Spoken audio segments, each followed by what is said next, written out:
with TCP/IP or UDP, and you want to be able to plug it into your standard system with SNMP or email or anything else. So there's various ways we can solve this problem. You could use a PLC. They might need a bit more space than what you've got. They usually want to run on a DIN rail. They might have a whole custom suite of software. It might start getting a bit expensive, especially if you want to integrate it into a custom system of your own. There's the Arduino, which is a pretty cool little thing, but that doesn't have an operating system really. You just program it up in the C, and then it's effectively get another gadget that you still got to monitor. So this is a Linux conference, so you probably want to connect to something that's got Linux into it. So there's various ways you can do this. You've probably heard of the Raspberry Pi and maybe the BeagleBone Black. They're pretty good with an educational setting though. The Raspberry Pi may have some issues to do with power and Ethernet connectivity though, and you want this thing to be pretty reliable, and you want to have lots of connectivity. So this is another board. It's called the Carambola 2, and it's about that big, and I've got another slide in a minute, I'll show you that. It's got the module chip in the middle. The silver bit is the actual computer itself. That runs with Wi-Fi and a whole bunch of pins. In this case, it's usually you want to get it attached to a development board unless you want to go and do your own soldering board running. The whole swag of GPIO pins, which you can bend to various pins. We've got USB hosts, and we've got 2 Ethernet ports, which is a very useful thing to have, because you've got 2 Ethernet and you've got Wi-Fi, so you can connect it into your existing system without too much trouble, and you might be able to chain them together or put it remote or whatever you need to do. So it's a very cheap board. I've got these, the story here is I had to monitor something at work. We wanted to get to the I2C. We looked at the Raspberry Pi and some other stuff, and I was searching the internet, and I stumbled across this place, which is actually in Europe. It's a company called 8 Devices. So I've got no vested interest other than I found it. I bought a couple, and they actually did the job quite well. And we've got this works. The specs are in detail. All their information is up. They've got a GitHub site with all the schematics. They've got a wiki with a whole bunch of information. It's all open source, which is really, really handy. And as you can see, there's a whole variety of different pinouts that you use to do this with.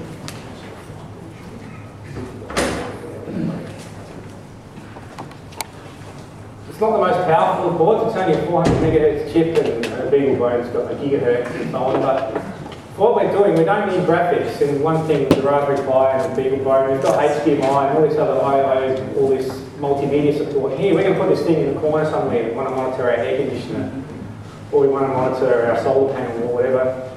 So you don't want all the fancy stuff. You just want to hit on the end of the Wi-Fi or at the end of your wireless, on the end of your Ethernet connection, and get your information out.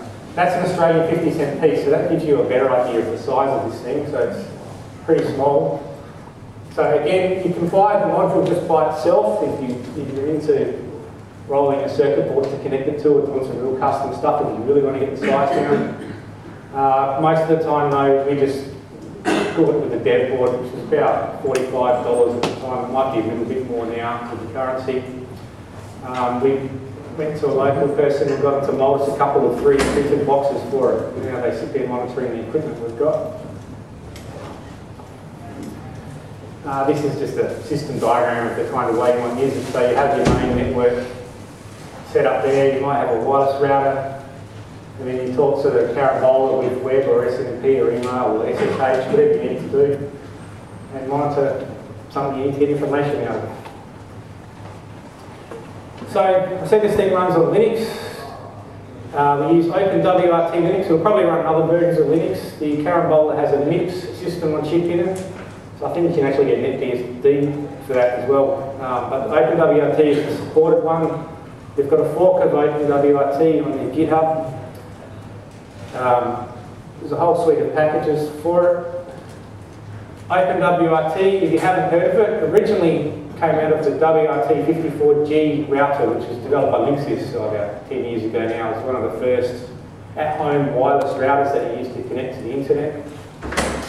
So it started life as a homebrew thing where you have a lot of fun. You buy these routers and you get the manufacturer's firmware and you put this version of Linux But it's actually a fairly, it's actually a well-supported community distro, OpenWRT. They're actually pretty finicky about what they put into it too. I've got a bit of a story there, because I had one of these other routers I got from MSY for 20 bucks, and I hacked it and I wanted to make it work, and it wasn't supported.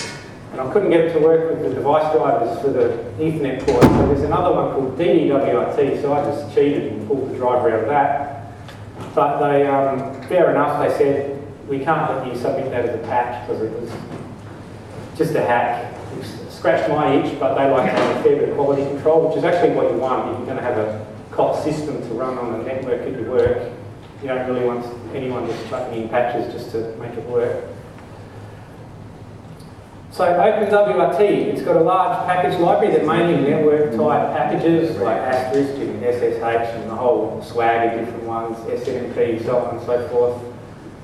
It has a thing called O-package, which is a little bit like D-package. I guess that's where they got the name from, the Debian one, but they have their own packaging system. You can install packages onto the flash of an OpenWRT system, or you can actually direct them onto, say, the RAM disk if you just want to load something down temporarily and experiment with it, and then take it off again.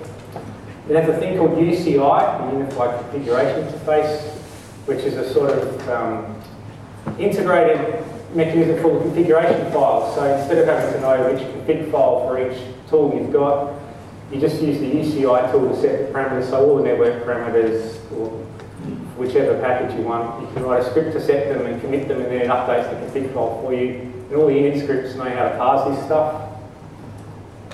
And there's a web interface for it. I don't really have time for a demo today, so I'll just give you a quick tour. It's definitely Linux. If you log in, you get a pretty handy. They tend to name all the distribution versions after various drinks, which is quite interesting. It's definitely Linux, so you can log into the Carambola and you can see all the processes running. This one's not doing a lot, it's just running the Wi-Fi connector and NTP and so on. That's not coming up that well on the screen. That's the web interface. It's called Lucy, so it's just the front end for UCI. So all the packages are designed to work with UCI. Like I said, it makes it really easy to build a web interface for it. It's just another one of the packages. I already talked about that. So, for example, if you want to just change your channel on your Wi-Fi, you go in and do one setting, restart stuff, and off it goes.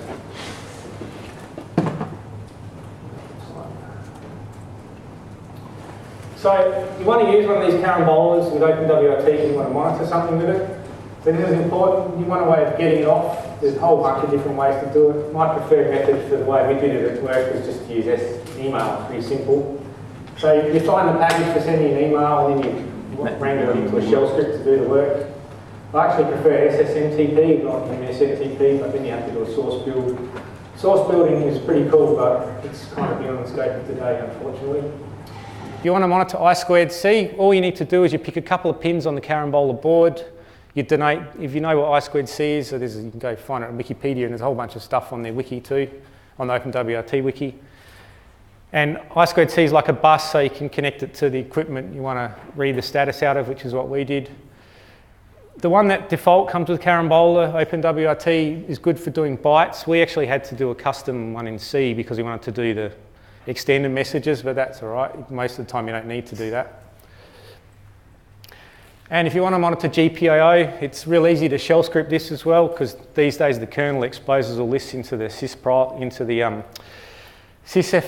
So you can wrap all this stuff into a shell script. So I can say, I want to monitor this pin once every 60 seconds to see whether someone's tripped a switch. And if it's gone high, whoops, I need to send an email or a message into my system and log that event.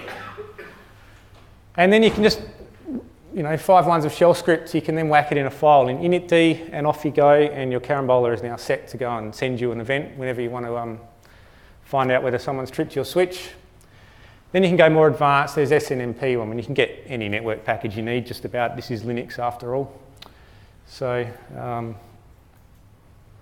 I'll just quickly talk about OpenWRT's file system. It uses an overlay-based file system. So you have a base firmware image that gets put onto the flash, and then you have an overlay part, so you can install and upgrade to a package, and it goes into the overlay section. I guess it's a union file system is the right word there. Or you can use a USB stick, because the Carambola has a USB host. It's probably recommended, especially if you want to do a lot of logging or writing, because you don't want to churn through the flash on the main board.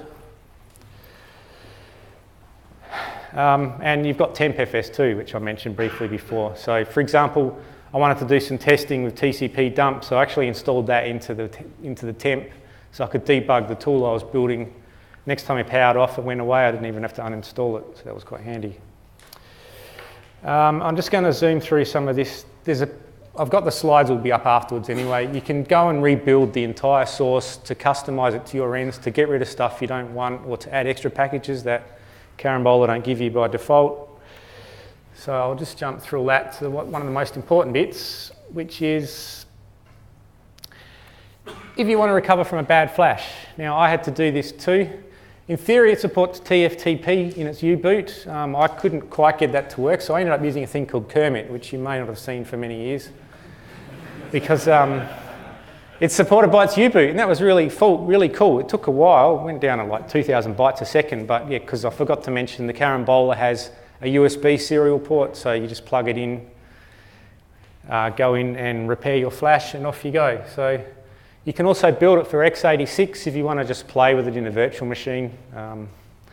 Good way to experiment while you're waiting for your board to rock up. And I think that's pretty close to time. Oh, 1 minute left, there you go. So it's a cool system. I found it solved my job. You might find it useful. So yeah, thanks.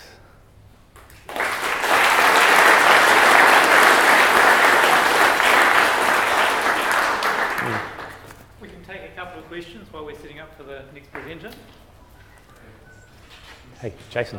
You mentioned cross-compiling for it on your PC or something. Can you just touch on that?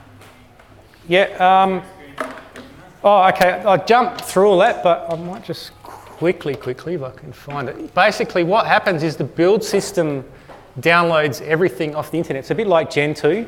So you clone the GitHub for OpenWRT, and then in a couple of lines of code, you say make. You tell it what set of packages you want. It actually downloads all the source for GCC and GDB and builds a cross-compiled toolchain for your target, whether it's MIPS or ARM or x86. Then it downloads the other packages that you actually want to build your firmware out of, and then it builds them using the built one. So it's like a two-stage Gentoo kind of thing. It's really quite powerful, but you'd need a whole hour to go through it. So.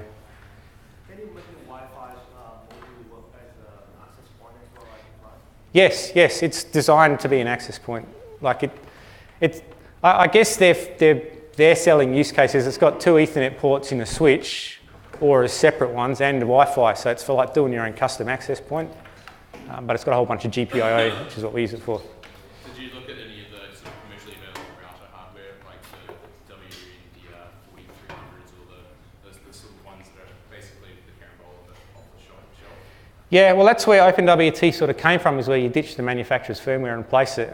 We wanted the really tiny size, and we wanted a board that was produced to be a commercial off-the-shelf thing for this, rather than hacking something, because from month to month, you don't know what's going to be inside of the next WRT or whatever. So, and part of this, all the schematics are all on their website and everything. So if we wanted, we could have taken that module and put it in our own circuit. Oh, yep. Can you use FS Notify to tell you if the GPIO or everything has changed state? I'm pretty sure you can. It's got the full Linux 3-point latest kernel in it. So we just didn't bother. Like, you know, I guess, you know, time is money, I suppose. So, but yeah, it's got, well, pretty much anything Linux can do, you can do. I think that's it.